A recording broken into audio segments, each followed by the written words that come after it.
Let's go. নমস্কার বন্ধুরা, welcome to আরকে sports. আশা করি তোমরা সবাই সুস্থ ও ভালো আছো। তো ভিডিওতে কিছু গুরুত্বপূর্ণ আপডেটস নিয়ে কথা বলবো। অবশ্যই প্রথম যে খবরটা নিয়ে আজকে কথা বলবো সেটা হচ্ছে গতকালই কিন্তু কলকাতায় পা রেখেছে মোহনবাগান দলের একজন সিনিয়র প্লেয়ার। হ্যাঁ, সিনিয়র প্লেয়ার, সেই কিন্তু প্রথম প্লেয়ার হিসেবে কলকাতায় পা রাখলেন। এর আগে যারা রয়েছে আর কি, তারা কিন্তু সিএফএলের জন্য স্কোয়াডে অনুশীলন করার জন্য আগেই এসেছিলেন। মোটামুটি ওই সুহেল ভাট, দীপেন্দু, কিয়ান এরা রয়েছে, কিন্তু একদম মূল স্কোয়াডের মেন প্লেয়ার যারা আসতে শুরু করেছে তার মধ্যে প্রথম যে ফুটবলারটি, সেই ফুটবলারটি হচ্ছেন দীপক টাংরি। সে কিন্তু গতকাল কলকাতায় পা রেখেছে এবং প্রথম প্লেয়ার হিসেবে কিন্তু এই মরশুমে প্র্যাকটিস শুরু করার জন্য প্রথমেই চলে এসে এরপর ম্যাচ খেলবে এবং একটা ভালো সিজন কাটাবে। তো দীপক টাংরি কিন্তু চলে এসে সিনিয়র টিমের মূল প্লেয়ার। এরপরে নেক্সট আপডেট যেটা রয়েছে সেটা হচ্ছে মেহতাব সিং কিন্তু গতকাল একটা হিন্ট দিয়েছে, মানে জাস্ট ওয়েট এরকম একটা হিন্ট দিয়েছে। তো কোনো সাইনিং নিয়েই সে একটা হিন্ট দিয়েছে, এবার সেটা মুম্বাইয়ের ফেভারে নাকি মোহনবাগানের ফেভারে সেটা কিন্তু সময় বলে দেবে। বাট হ্যাঁ, 50-50 পরিস্থিতিতে রয়েছে এই সাইনিংটা নিয়ে মোহনবাগান এবং মুম্বাই সিটি এফসি দলের মধ্যে। যে কোনো দলই কিন্তু তাকে পেতে পারে, কারণ এমন নয় যে মুম্বাই সিটি এফসি দলের সাথে চুক্তি রয়েছে তাই মুম্বাই সিটি এফসি দলেই থাকবে, এমন নয়। মুম্বাই সিটি এফসি দলও কিন্তু মোহনবাগান দলের সাথে লড়াই করার জন্য একটা কন্ট্রাক্ট এক্সটেনশনের অফার করে রেখেছে। আর মোহনবাগান দলও কিন্তু মোটা অঙ্কের টাকা ট্রান্সফার ফি বাবদ একটা ভালো অফার দিয়ে রেখেছে মেহতাব সিংকে।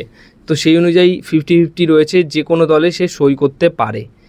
নেক্সট আপডেট যেটা রয়েছে সেটা হচ্ছে বিপি সুহের গোকুলাম কেরালা এফসি দল থেকে জামশেদপুর এফসি দলে অফিসিয়ালভাবে যোগ দিল। তো ডুরান্ড কাপে এই সমস্ত ফুটবলাররা অবশ্যই খেলবে। ডুরান্ড কাপে জামশেদপুর এফসি দল শক্তিশালী দল নামাবে, বিদেশিরা না খেললেও এই সমস্ত ফুটবলাররা খেলবে। এবং যা খবর রয়েছে বিপি সুহের কিন্তু গোকুলাম কেরালা এফসি দলে সই করে নিল। এরপরে আসি ডায়মন্ড হারবার এফসি। মোটামুটি যা টাকা পয়সা খরচা করছে, ভালো দল তৈরি করছে। তো সেই অনুযায়ী ডায়মন্ড হারবার এফসি কিন্তু সই করিয়ে নিয়েছে হালিচরণ নাজারিকে। আই লিগের দল ডায়মন্ড হারবার এফসি কিন্তু হালিচরণ নাজারিকে সই করে নিয়েছে। তো দারুণ স্কোয়াড তৈরি করছে, মোটামুটি মোহনবাগান দলের গ্রুপে ডুরান্ড কাপে রয়েছে। তো ভালো ফাইট অবশ্যই ডায়মন্ড হারবার এফসি দেবে, গ্রুপ টপও করতে পারে। দেখা যাক কী হয়। মোহনবাগান দল যদি পূর্ণ শক্তিশালী দল না নামায় তাহলে কিন্তু চাপে পড়ে যাবে। আর অবশ্যই মোহনবাগান দলের কিন্তু শক্তিশালী দল নামানো উচিত, আর সেটাই নামাবে বলেই খবর রয়েছে। নেক্সট আপডেট যেটা রয়েছে সেটা হচ্ছে নতুন ইন্ডিয়ান কোচ নিয়ে। অনেক কোচই আছে যে অ্যাপ্লাই করেছে কোচ হওয়ার জন্য। তো সেখানে ইস্টবেঙ্গল এফসি দলের প্রাক্তন কোচ রবি ফাউলার, সেও কিন্তু অ্যাপ্লাই করেছে। আর 46 বছর বয়সী অস্ট্রেলিয়ান কোচ হ্যারি কোয়েল, এই কোচটিও কিন্তু ইন্ডিয়ান ফুটবল টিমের নতুন কোচ হওয়ার জন্য অ্যাপ্লাই করেছে। আর এই কোচটাও কিন্তু বেস্ট একটা কোচ হতে পারে ইন্ডিয়ান ফুটবল টিমের জন্য।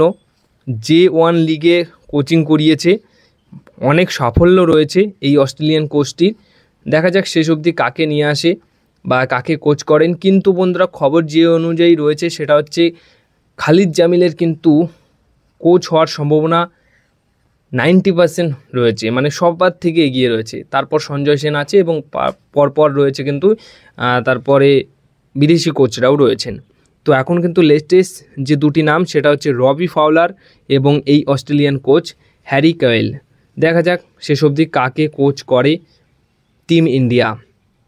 নেক্সট আপডেট সবশেষে যেটা শেয়ার করব সেটা হচ্ছে মোহনবাগান দলের 6টা বিদেশি প্লেয়ার কমপ্লিট। নতুন সাইনিং হিসেবে রবসন রবিনো এসছে। এবার এই রবসন রবিনোর পর গিয়ে কি মোহনবাগান দল আর কোনো বিদেশি সই করাবে? 7 নম্বর বিদেশি প্লেয়ার কি মোহনবাগান দলে আসবে? তো এটা নিয়ে অনেক আগেই খবর দিয়েছিলাম যে মোহনবাগান দল কিন্তু 7 নম্বর বিদেশি প্লেয়ার সই করাবে ACL 2 এর জন্য, বা এক্সট্রা বিদেশি প্লেয়ার হিসেবে তারা রাখবে এবং ACL 2তে তাকে খেলাবে। তো সেই মতো নুনো রেইস গত বছর ছিল, কিন্তু এই বছর অন্য কোনো বিদেশি প্লেয়ার আসবে খোঁজ চালাচ্ছে, কথাবার্তা চলছে। সেই সমস্ত বিদেশি প্লেয়ার কিছু আছে যারা শর্ট লিস্টে রয়েছে, তাদের সাথে কিন্তু কথাবার্তা বলছে।